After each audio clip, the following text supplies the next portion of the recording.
Shri R V Babu, ഈ കാണിക്കയിടരുത് എന്നുള്ള പ്രചാരണം അതിപ്പോഴും ഉണ്ടോ ശക്തമായിട്ട്? നിങ്ങൾ അന്ന് ആ ശബരിമല പ്രക്ഷോഭ സമയത്ത് അങ്ങനെ ഉണ്ടായിരുന്നു, ഇപ്പോൾ അങ്ങനെ ഒരു രീതിയിലേക്ക് വരുന്നുണ്ടോ?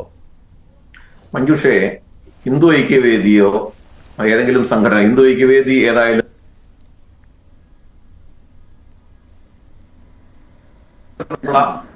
ഈ തരത്തിലുള്ള ആഹ്വാനവും ഭക്തജനങ്ങളുടെ ഇടയിൽ നമ്മൾ നടത്തിയിട്ടില്ല. മറ്റേതെങ്കിലും സംഘടന നടത്തിയിട്ടില്ല, മറുപടി പറയണം. ഏതായാലും ഹിന്ദു ഐക്യവേദിയും സംഘപരിവാറിലെ മറ്റ് സംഘടനകൾ, ഒട്ടനവധി സംഘടനകളുണ്ട്, അവരാരും ഇത്തരത്തിലുള്ള ഒരു ആഹ്വാനം നൽകിയതായിട്ട് നമ്മൾ കണ്ടിട്ടില്ല. പ്രശ്നം എന്താണ്? ഹിന്ദു സംഘടനകൾക്ക് ദേവസ്വം ബോർഡുമായിട്ട് ചില ഇഷ്യൂസ് ഉണ്ട്. ആ ഇഷ്യൂസ് നമുക്ക് എല്ലാവർക്കും അറിയാൻ കുറെ നാളുകളായിട്ടുള്ള ഇഷ്യൂസാണ്. ക്ഷേത്രങ്ങളിൽ കാവ്യ പാടില്ല, ക്ഷേത്രങ്ങളിൽ ഹിന്ദു സംഘടനകൾ പ്രവർത്തിക്കാൻ പാടില്ല. ഇപ്പോ ശബരിമലയിൽ തന്നെ ഹിന്ദു സംഘടനകൾ, വിശുദ്ധ പരിഷത്തോ അല്ലെങ്കിൽ അയ്യപ്പ സേവാ സമാജം പോലുള്ള സംഘടനകളെ മാത്രമല്ല, അയ്യപ്പ സേവാ സംഘത്തെ പോലും ഒഴിവാക്കി. സത്യസായി, അമൃതാനന്ദമയി മഠം, ഇതേപോലുള്ള നിരവധി സർവീസ് സംഘടനകൾ, ഈ സംഘടനകളുടെ പ്രവർത്തനം മുഴുവൻ ശബരിമലയിൽ ഒഴിവാക്കി. അന്നദാനം കൊടുക്കുന്ന സംഘടനകളുണ്ടായിരുന്നു. ഈ ശബരിമല ദേവസ്വം ബോർഡ് അന്നദാനം കൊടുക്കുന്നതിന് എത്രയോ വർഷങ്ങൾക്ക് മുമ്പേ തന്നെ അന്നദാനം പോലും കൊടുക്കുക, അതേപോലെ സർവീസ് നടത്തിക്കൊണ്ടിരിക്കുന്ന സംഘടനകളാണ് അയ്യപ്പ സേവാ സംഘം പോലുള്ള സംഘടന. അവരെ ഒഴിവാക്കി.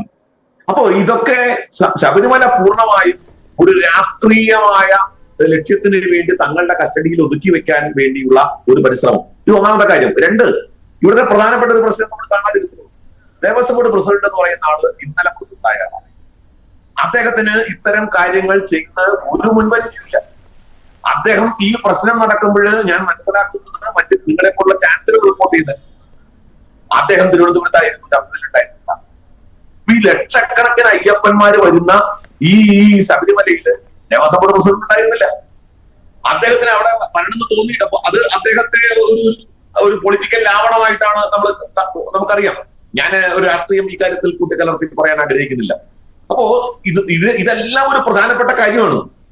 ശബരിമല, ഞാൻ ഒരു കാര്യം ആവർത്തിച്ചു പറയുന്നത്, ശബരിമല നമുക്കറിയാം 100 വർഷത്തിനപ്പുറം എന്നാണ് വൃശ്ചിക വന്നതെന്ന് നമുക്ക് ഇപ്പോഴേ അറിയാലോ. അപ്പോ അതിന്റെ മുന്നൊരുക്കങ്ങൾ നടത്താൻ എന്തുകൊണ്ടാണ് ദേവസ്വം ബോർഡിനും അതേപോലെ ശബരിമല മറ്റേ ഉദ്യോഗസ്ഥന്മാർക്കും സാധിക്കാത്തത്? ഇവിടെ നേരത്തെ ബലദേവ് പറയുണ്ടായി 200 ചില്ലാൻ കോടി രൂപ സർക്കാർ ഗ്രാൻഡ് ആയിട്ട് കൊടുത്തു എന്ന്. എന്റെ തുടക്കത്തിൽ മഞ്ജുഷ ഞാൻ കുറച്ചു മുമ്പേ ചോദിച്ചോളൂ, നിങ്ങൾ ഒരു ധവളപത്രം ഇറക്കാൻ തയ്യാറുണ്ടോ? അല്ലെങ്കിൽ വേണ്ട. ഈ 2 മാസക്കാലത്തെ സർക്കാരിന്റെ നികുതി വരുമാനം എത്രയാണ്? അതിന് മുൻപുള്ള മാസത്തെ നികുതി വരുമാനം എത്രയാണ്? ഒന്ന് പറയാൻ തയ്യാറുണ്ടോ? ഞാൻ 2006 ഹിന്ദു ദിനപത്രത്തിന് കൊടുത്ത ഒരു അഭിമുഖത്തില് ടി സുധാകരൻ പറഞ്ഞൊരു കാര്യം ബലദേവിനെ ഓർമ്മപ്പെടുത്തുകയാണ്. അദ്ദേഹം പറഞ്ഞത്, അതായത് ദേവസ്വം ബോർഡ് ജീവനക്കാരൻ കുറച്ചുകൂടി മര്യാദ കാണിക്കണം, കുറച്ചുകൂടി വിനയാന്യുതരമായിട്ട് അയ്യപ്പന്മാരുടെ പെരുമാറണം. കാരണം ഈ ശബരിമല സീസൺകാലത്ത് സർക്കാരിന് ഈ സർക്കാർ ഖജനാവിലേക്ക് ഒരു 10,000 കോടി രൂപയെങ്കിലും വരുന്നുണ്ട്, കിട്ടുന്നുണ്ട് എന്ന് പറഞ്ഞത് ജി സുധാകരന് 2006. അപ്പോ ഈ 10,000 കോടി രൂപ ഒരു സീസണില് സർക്കാരിന് കിട്ടുന്ന ഒരു പല രൂപത്തിൽ കിട്ടുമ്പോഴാണ് 221 കോടി രൂപ ഗ്രാന്റ് കൊടുക്കുന്നു. നാണമില്ലേ ബലദേവ് എന്ന് പറയും? നാണമില്ലേ എന്ന് പറയും?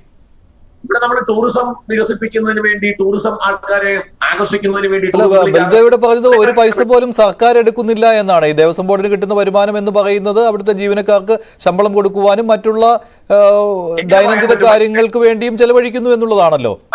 എങ്ങനെ പറയാൻ പറ്റും മഞ്ജുഷ? എങ്ങനെ പറയാൻ പറ്റും?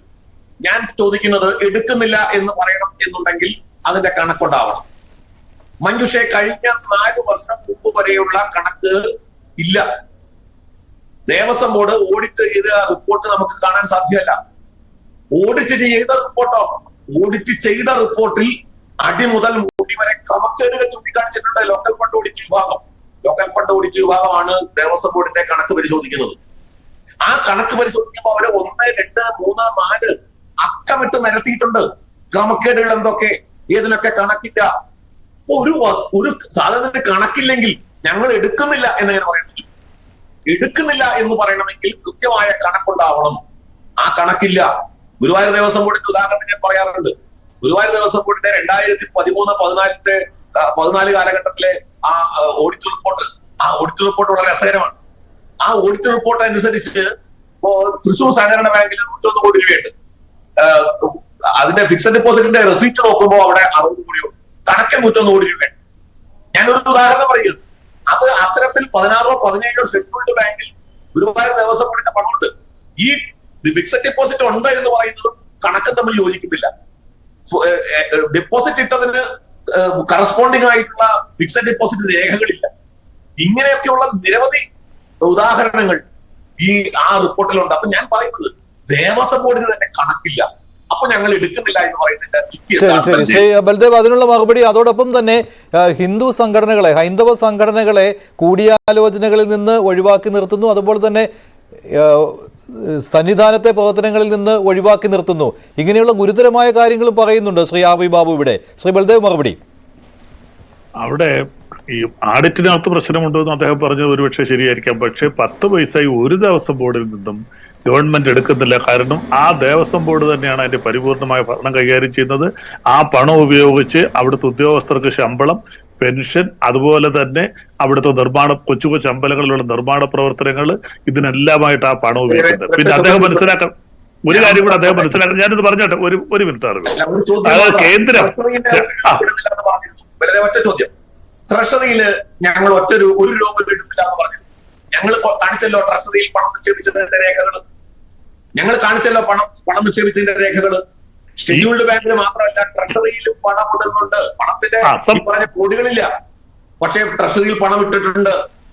ട്രഷറിയിൽ ഇടുന്ന അവര് പ്രധാനമായിട്ട് ധനലക്ഷ്മി ബാങ്കിലും മറ്റു ബാങ്കുകളിലും പണം ഇടുന്നുണ്ട്. ഈ പണം അവരുടെ അക്കൗണ്ടിലിട്ട് അവർ തിരിച്ചെടുക്കുകയാണ്. ഒരു കാര്യം ബഹുമാനപ്പെട്ട അറിവുകളാണ്. 2015 കേന്ദ്ര ഗവൺമെന്റ് സ്വദേശി ദർശൻ സ്കീം എന്നും പറഞ്ഞ് 100 കോടി രൂപ ശബരിമലയ്ക്ക് അനുവദിച്ചായിരുന്നു. പക്ഷെ ഇന്ന് വരെ കൊടുത്തിട്ടുള്ളത് 20 കോടി രൂപയാണ്. പല പ്രാവശ്യവും ദേവസ്വം ബോർഡ് പല പ്രപ്പോസലും പമ്പ ഉൾപ്പെടെയുള്ള വികസനത്തിന് കേന്ദ്രത്തിനോട് ആവശ്യപ്പെട്ടു. ഈ 2015 മുതൽ 8 വർഷമായിട്ട് കൊടുത്ത അതിന്റെ കണക്കുകൾ കൃത്യമായിട്ടുണ്ട്. വേണമെങ്കിൽ BJP നേതാക്കന്മാരുടെ അന്വേഷിക്കാം. 8 വർഷമായിട്ട് കൊടുത്തത് 20 കോടി രൂപയാണ്. പക്ഷേ സ്വദേശി ദർശൻ സ്കീമിൽ അവർ കേന്ദ്ര ഗവൺമെന്റ് ഉൾപ്പെടുത്തിയത് 100 കോടി രൂപയാണ്. പിന്നെ ഈ ശബരിമലയിലെ വികസന പ്രവർത്തനങ്ങൾ എന്ത് വേണമെങ്കിലും കേന്ദ്ര ഗവൺമെന്റ് അംഗീകാരം വേണം. കാരണം 1 സെന്റ് ഭൂമി വേണമെങ്കിൽ കേന്ദ്ര ഗവൺമെന്റ് റിസർവ് ഫോറസ്റ്റ് ആണത്. അവിടെ പാർക്കിങ്ങിന് സ്ഥലം വേണമെന്ന് പറഞ്ഞ് 300 ഏക്കറിന് വേണമെന്ന് പറഞ്ഞ് പമ്പയിൽ സ്ഥലം കൊടുത്തിട്ടില്ല, നിലയ്ക്കൽ സ്ഥലം കൊടുത്തിട്ടില്ല. ശബരിമലയിൽ നമ്മൾ പോകുന്ന വഴിക്ക് വീതി കൂട്ടണമെന്നുണ്ടെങ്കിൽ അത് കേന്ദ്ര ഗവൺമെന്റ് റിസർവ് വനമാണ്. ഇതൊന്നും അനുവാദം കൊടുക്കാതെ തീർച്ചയായിട്ടും സംസ്ഥാന ഗവൺമെന്റിനോ ദേവസ്വം ബോർഡിനോ വികസന പ്രവർത്തനങ്ങളുമായിട്ട് മുന്നോട്ട് പോകാൻ പറ്റില്ല. നമ്മളിപ്പോൾ നടന്നു പോകുന്ന ആ പാതയുണ്ടല്ലോ, ആ പാതയ്ക്ക് ഒരടി വീതി കൂട്ടണമെങ്കിൽ കേന്ദ്ര ഗവൺമെന്റ് അനുവാദം വേണം. 10 വാഹനം അധികം പാർക്ക് ചെയ്യണമെന്നുണ്ടെങ്കിൽ കേന്ദ്ര ഗവൺമെന്റ് സാങ്ഷൻ കൊടുക്കണം. കാര്യം അതല്ല റിസർവ് ഫോറസ്റ്റ് ആണ്. ആ റിസർവ് ഫോറസ്റ്റിന്റെ അധികാരം എന്ന് പറഞ്ഞ പരിപൂർണമായിട്ട് ഹൈന്ദവ സംഘടനകളെ അകറ്റി നിർത്തുന്നുവെന്ന ഹിന്ദു ഐക്യവേദിയുടെ ആ പരാതി ഉണ്ട്. അവിടെ അമ്പലങ്ങളിലെല്ലാം രാഷ്ട്രീയവൽക്കരണം നടത്തുകയും RSSന്റെ കാവ്യവൽക്കരണം നടക്കാൻ ശ്രമിക്കുകയും ചെയ്തപ്പോൾ ദേവസ്വം ബോർഡ് തന്നെ ഒരു തീരുമാനമെടുത്തു. കോടതിയിൽ പോയിട്ട് വിജയിച്ചില്ല. ഇവര് കോടതിയിൽ പോയി. കാര്യം എന്താ? ദേവസ്വം ബോർഡിന്റെ ക്ഷേത്രങ്ങളിൽ കാവ്യവൽക്കരണം പാടില്ല. കാവ്യവൽക്കരണം പാടില്ല. ഹിന്ദു സംഘടനകൾക്ക് പ്രവർത്തിക്കാൻ അവിടെ കാവ്യവൽക്കരണം പാടില്ല എന്നുള്ള അതിന്റെ മറവിൽ RSSന്റെ പ്രവർത്തനങ്ങൾ അവിടെ നിയന്ത്രിക്കുന്നു. അതുകൊണ്ടാണ് RSSന്റെ പ്രവർത്തനങ്ങൾ പല രീതിയിൽ, RSS എന്ന പേരിലല്ലല്ലോ ഹിന്ദു സംഘടന പ്രവർത്തിക്കുന്നത്. ഇദ്ദേഹം പ്രവർത്തിക്കുന്ന വിശ്വഹിന്ദു പരിഷത്ത്, ശബരിമല ശാസ്താവിനുള്ള അയ്യപ്പ സേവാ സംഘം, ഇതെല്ലാം RSS ഇല്ല. ഒന്നായ നിന്നയിക രണ്ടെന്ന് കണ്ടളവിൽ എന്ന് പറയുന്നത് പോലെ ഇതെല്ലാം RSSന്റെ വിവിധ രൂപങ്ങളാണ്. ഭഗവാന് 10 അവതാരത്തിൽ ഭഗവാൻ പ്രത്യക്ഷപ്പെടുന്നെന്ന് പറയുന്നത് പോലെ RSS പല രൂപത്തിൽ പ്രത്യക്ഷപ്പെട്ട് ശബരിമല പിടിച്ചെടുക്കാൻ ശ്രമിക്കുന്നു. അതുകൊണ്ട് RSSന്റെ പേരിലുള്ള ഹൈന്ദവ സംഘടനകൾ ഒന്നും തന്നെ അവിടെ പ്രവർത്തിക്കേണ്ട തീരുമാനിച്ചിട്ടുണ്ട്.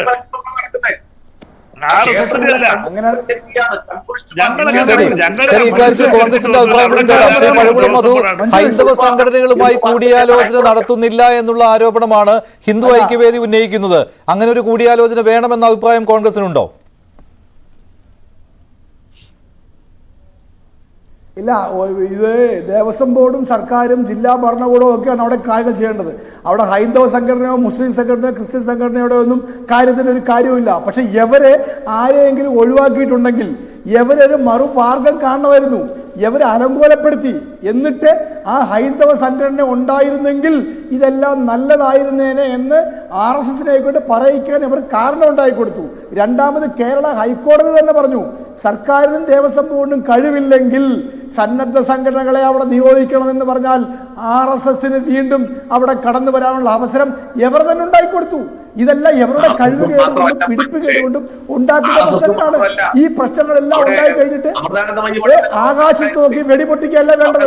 സത്യസന്ധമായി കാര്യങ്ങളെ വിലയിരുത്തുക, സത്യസന്ധമായി കാര്യങ്ങൾ മനസ്സിലാക്കുക, എവിടെയാണ് പാളിച്ച പറ്റിയത് അത് പരിഹരിക്കുക. അതിന് മന്ത്രിയെ അങ്ങോട്ട് വിടുക. മന്ത്രി പോകരുത്, പോയാൽ നിന്നെ വെടിവെച്ച് കൊല്ലും, നിന്നെ മന്ത്രിസഭയിൽ നിന്ന് പുറത്താക്കും എന്നൊരു പാർട്ടി നേതാവ് പറഞ്ഞാൽ ആ തീട്ടൂരെ കേട്ട് നിൽക്കേണ്ട ആളല്ല ദേവസ്വം മന്ത്രി. ദേവസ്വം മന്ത്രിയുടെ സ്വതന്ത്രമായ ചുമതല നിർവഹിക്കാൻ കഴിയാത്ത സാഹചര്യം വന്നാൽ ദേവസ്വം മന്ത്രി ആ സ്ഥാനം ത്യജിച്ച് ഇറങ്ങിപ്പോണം. ദേവസ്വം ബോർഡിനെ കൊണ്ട് ഇത് ചെയ്യിക്കാൻ അനുവദിക്കുന്നില്ലെങ്കിൽ ദേവസ്വം ബോർഡിന് തലപ്പത്തിരിക്കുന്നവർ ആ കാര്യം തിരിച്ചറിഞ്ഞ് അവർ ആ സ്ഥാനം ഉപേക്ഷിച്ച് പോകണം. ഇവിടെ എത്രയോ പതിറ്റാണ്ടുകളായി തീർത്ഥാടനത്തിന് ഒരു കുറവുമില്ലാതെ നടത്തിക്കൊണ്ടിരിക്കുന്നു, എല്ലാം ഭംഗിയായി കൊണ്ടുപോകുന്നു. അതല്ലേ സമയം കഴിഞ്ഞു. അതുകൊണ്ടാണ് നന്ദി ശ്രീ പഴകുളം, മധു, ശ്രീ RV ബാബു, ശ്രീ ബൽദേവ്, സച്ചിദാനന്ദൻ പയൻ ഡിബേറ്റിൽ പങ്കെടുത്തത്. ഇന്നത്തെ